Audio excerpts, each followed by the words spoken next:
Vijay Antony film corporation Meera Vijay Antony வழங்கும் அருண் பிரபு இயக்கத்தில் விஜய் ஆண்டனி நடிக்கும் விஜய் ஆண்டனியின் 25வது திரைப்படம் சக்தி திருமகன் செப்டம்பர் 5 முதல் உலகமெங்கும்.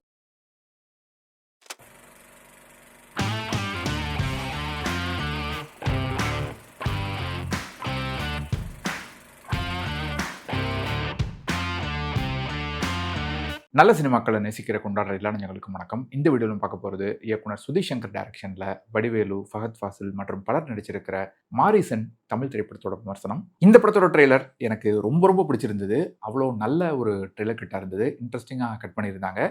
என்ன ஒரே கியரில் போயிட்டுருக்க, அடுத்த கியரில் தான் போவேன் அப்படின்னு வடிவேலு சொல்லக்கூடிய அந்த இடத்துல இருந்து இந்த படத்தோட ட்ரெய்லர் வேகம் எடுக்கும். யுவன் சங்கர் ராஜா அவர்களுடைய பேக்ரவுண்ட் ஸ்கோரும் அந்த இடத்துல அட்டகாசமாக இருக்கும்.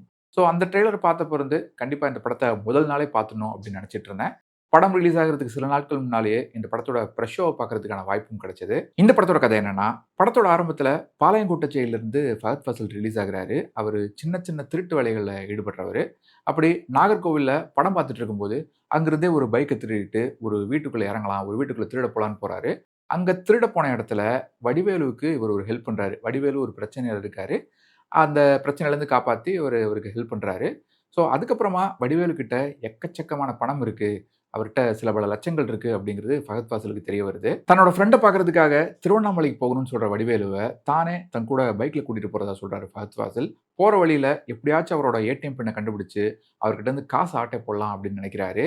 ஆனால் அல்சைமர்ஸ் நோய் இருக்கிற வடிவேலுவை அவரால் மேனேஜ் பண்ணவே முடியலை. அவரோட ஞாபக மறதியால் பயங்கரமாக அவதிப்படுறாரு. ஸோ அதுக்கப்புறம் என்னாச்சு, கடைசியில் அந்த பணம் ஃபஹத் ஃபாசில் கிடைச்சதா இல்லையா, வடிவேலு ஏமாந்தாரா இல்லை தப்பிச்சாரா அப்படிங்கிற சுற்றி நகருது இந்த படத்தோட கதை. அவர்கிட்ட இருந்து பணத்தை அடிக்கிறது தான் உன்னோட வேலை. அவர் உன்னை நம்புற மாதிரி நடி. இந்த படத்தோட ப்ளஸ் பாயிண்ட்ஸ் என்னன்னா, முதல் மிகப்பெரிய பலம் இந்த படத்தோட லீட் கேரக்டர்ஸ்க்கான காஸ்டிங் சாய்ஸ் தான். வடிவேலு, ஃபஹத் ஃபாசில் இந்த 2 பிரமாதமான நடிகர்களே மொத்த கதையும் தங்களோட தோள்களை தூக்கி சுமந்துட்டு போயிடுறாங்க. செகண்ட் ஹாஃபில் சில காட்சிகளில் லேசான தொய்வு வர்றப்பெல்லாம் கூட இவங்களோட பெர்ஃபார்மன்ஸே இந்த படத்தை ஹோல்ட் பண்ணிடுது, நம்மளோட அட்டென்ஷனை ஹோல்ட் பண்ணிடுது. வடிவேலு அவர்கள் தான் இந்த படத்தோட கதாநாயகன். ஃபஹத் ஃபாசில் இந்த படம் முழுக்க எல்லா சீன்ஸ்லுமே வந்தாலும் கூட வடிவேலுவோட படத்தில் அவர் நடிச்சிருக்காரு அப்படின்னு தான் சொல்லணும். ஏன்னா மொத்த கதையுமே அவர் மேலே தான் ட்ராவல் ஆகுது.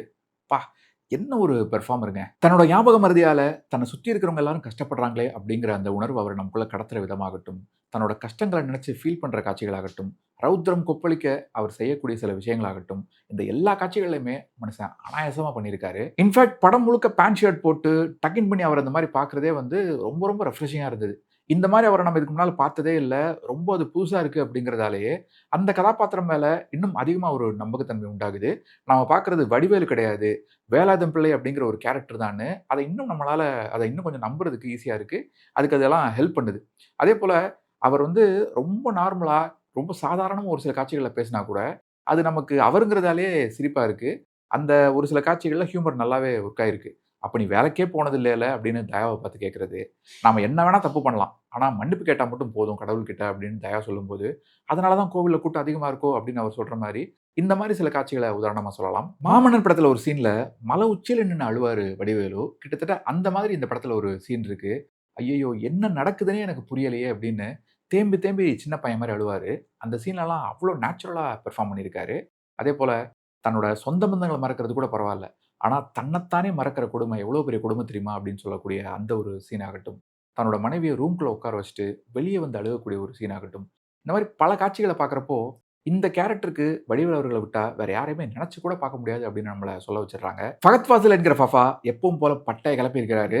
ரொம்ப சேட்டக்கார திருடன் அப்படிங்கிற இந்த மாதிரி ஒரு ரோலை இதுக்கு முன்னாலே அவரோட கெரியர்ல தொண்டி முதலும் திருக்ஷாட்சியம் அப்படிங்கிற படத்தில் பண்ணியிருக்காரு. ஒரு சில காட்சிகளில் அந்த கேரக்டர் நம்ம கண்ணு முன்னால் வந்து போகுது. போன வருஷம் இதே மாதிரி ஒரு ரோலை வேட்டையன் படத்திலே பண்ணியிருந்தாலும் கூட அந்த கேரக்டருக்கு அவர் தன்னோட பெர்ஃபார்மன்ஸ் மூலமாக உயிரூட்டுற விதம் தான் இந்த படத்தையே பல காட்சிகளில் என்ஜாயபிள் ஆக்குது. நான் மக்களை கொஞ்சம் உஷாராக்குறேன், அதுக்கு அவங்க கிட்ட இருந்து கொஞ்சம் ஃபீஸ் எடுத்துக்கிறேன், அவ்வளோதான் அப்படின்னு தன்னை பற்றி தானே சொல்கிறது.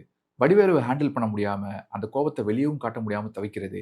இந்த ஆள்கிட்ட நான் ரொம்ப பொறுமையாக போயிட்டு இருக்கேன், எப்போ என்னோட பொறுமை இழக்க போகிறேன்னு எனக்கே தெரில அப்படின்னு ஃப்ரெண்டு கிட்ட கோபமாக பேசுகிற சீன். ஒரு ஹோட்டலில் சின்ன பையனை கண்ணிலே மிரட்டுறது.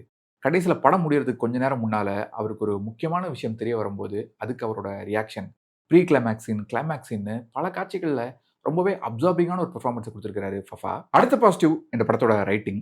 ஞாபக மறதி இருக்கிற ஒரு பெரியவர் அந்த பெரியவர் கூடவே சுற்றிட்டு இருந்துட்டு அவர்கிட்ட இருந்து பணத்தை ஆட்டை போடலான்னு நினைக்கிற ஒரு திருடன் அப்படிங்கிற இந்த கதையை செம்ம இன்ட்ரெஸ்டிங்கான ஒரு பிளாட் தான். முதல் பாதி முழுக்க ஸ்லோவாக போனாலும் கூட கொஞ்சம் கொஞ்சமாக ஒவ்வொரு விஷயத்தையும் ரிவீல் பண்ணி இன்டர்வெல்ல ஒரு நல்ல ட்விஸ்டோட முடிக்கிறாங்க. பாதி படம் வரைக்கும் ஃபகத் ஃபாசில் மாதிரியே படம் பார்க்குற ஆடியன்ஸ் நமக்கும் வடிவேலை பற்றி சில விஷயங்கள் ஒன்று ஒன்றா தெரிய வருது. அதெல்லாம் இன்ட்ரெஸ்டிங்காக பண்ணியிருந்தாங்க. ஹோட்டலில் கார்த்திக் அப்படின்னு வெயிட்டரோட பேரை கரெக்டாக கூப்பிட்டுறதுல ஆரம்பிச்சு அங்கங்கே சில காட்சிகளில் ஃபகத் ஃபாசிலுக்கு டவுட் வர்ற மாதிரியே நமக்கும் வடிவேலு மேலே லேசாக சந்தேகம் வருது. அண்ட் எதுக்காக வடிவேலு வந்து ஃபகத் ஃபாசில் திருடன் தெரிஞ்சுமே தன் கூடவே கூட்டிட்டு சுற்றுறாரு அப்படிங்கிற அந்த ஒரு கேள்வியும் இருக்க தான் செஞ்சது.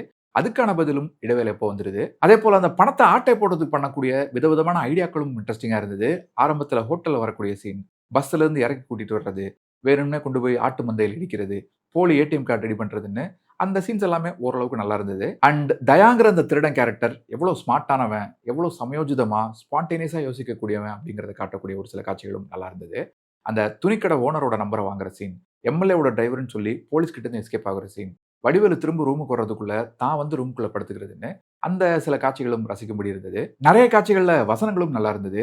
வயசானாலே எல்லா இடமும் ஜெயில் தான், அது வீடா இருந்தா என்ன, ஆசிரமமா இருந்தா என்ன அப்படின்னு கேட்கறது, நல்லா வேஷம் போட்டா நல்லா ஏமாத்தலாம் போல இருக்கே அப்படின்னு கேட்கறது, இது மாதிரி ஒரு பேட்டர்ன் தேவைன்னே தெரியாத ஒரு கிரிமினலா இருப்பானோ அப்படின்னு ஒரு போலீஸ் ரொம்ப வெகுளியா கேட்கறதுன்னு இந்த மாதிரி சில காட்சிகளை உதாரணமா சொல்லலாம். யுவன் சங்கர் ராஜா அவர்களோட இசையில முதல் பாதியில ஒரு பாட்டு நல்லா இருந்தது.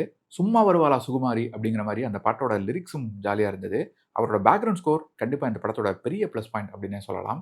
செகண்ட் ஹாஃப்ல ஃபகத் ஃபாசில் ஒரு ஹோட்டல் காரிடர்ல நின்று யோசிக்கிற மாதிரி ஒரு சீன் வரும். அந்த சீன்ல தொடங்கி கடைசி அரை மணி நேரம் வரைக்கும் பிஜிஎம்ல பின்னி இருக்காரு யுவன். கிட்டத்தட்ட முக்கால்வாசி படத்துக்கு மேல அந்த 2 கேரக்டர் தான் அந்த படத்துல இருக்காங்க. பாதி படத்துக்கு மேல பைக்ல ரோட்ல போய்கிட்டே இருக்காங்க.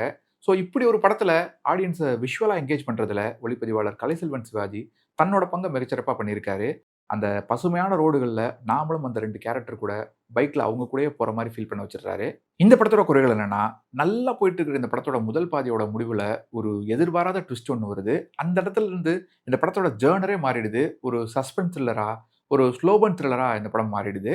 ஆரம்பத்தில் அந்த ஜேர்னர் ஷிஃப்ட் வந்து ரொம்ப அம்யூசிங்காக இருந்தாலுமே கூட அதுக்கப்புறமா அவங்க எடுத்துக்கிட்ட அந்த ஜேர்னரில் வழக்கமாக என்னென்ன விஷயங்கள்லாம் வருமோ அதை கிளிஷேடாக ப்ரெசென்ட் பண்ண ஆரம்பிச்சிட்ட மாதிரி இருந்தது.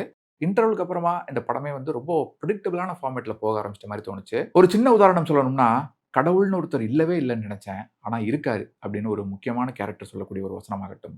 படத்தோட முடிவில் நாங்கள்லாம் உங்க கூட இருக்கோம் சார் அப்படின்னு பேக்ரவுண்டில் நிறைய பேரோட வாய்ஸ் கேட்குது இல்லையா?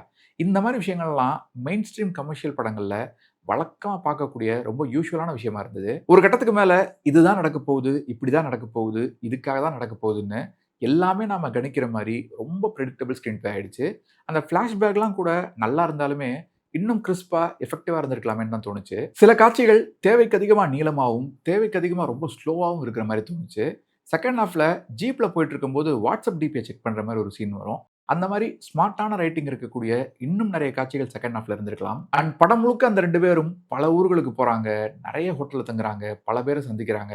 ஒரு கட்டத்துக்கு மேல இப்போ இவங்க எந்த ஊர்லயா இருக்காங்க அப்படிங்கிறத அவங்க சொல்ற வரைக்கும் நம்மளால கரெக்டாக ஃபாலோ பண்ண முடியல. அப்படிதான் போய்கிட்டே இருக்காங்க. ஒரு பழைய யமஹா பைக் வச்சுக்கிட்டு நாகர்கோவிலேருந்து திருவண்ணாமலை வரைக்கும் 600 கிலோமீட்டர் போக போறேன் அப்படின்னு சொல்றாங்க. திடீர்னு கோயம்புத்தூர் கிளம்பி வா அப்படின்னு சொன்னதும் திருவண்ணாமலையிலேருந்து கோயம்புத்தூர் வரைக்கும் ஒரு 300 கிலோமீட்டர் போறாங்க. இப்படி போய்கிட்டே இருக்காங்க. செகண்ட் ஹாஃப்ல இவங்களோட டிராவலில் ஒரு சில போர்ஷன்ஸை இன்னும் பெட்டரா சுவாரஸ்யமா எழுதியிருக்கலாம், இல்லைன்னா நீக்கி இருக்கலாம் அப்படின்னு தோணுச்சு. உதாரணத்துக்கு தயாவோட வீட்டுக்கு போய் அவங்க அம்மாவை பார்க்குற சீனை சொல்லலாம். திடீர்னு தயா கேரக்டர் திருடாம வாழ முடியுமான்னு யோசிக்கிறேன் அப்படின்னு ஒரு சீன்ல சொல்றாரு.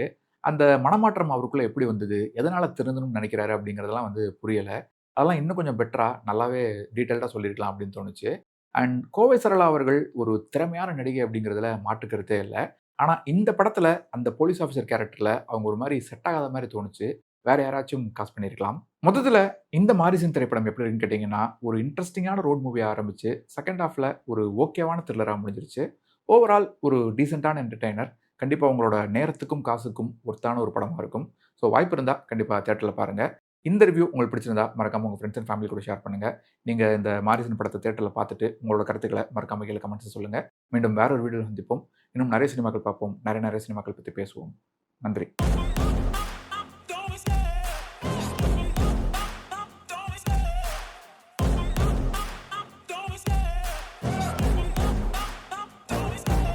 Love the chase and the hunt, and I set the pace when I'm running. I always take what I want and I always give it 100. Don't need a bank, no I'm funded. Play the game like it's nothing. I'm always thankful.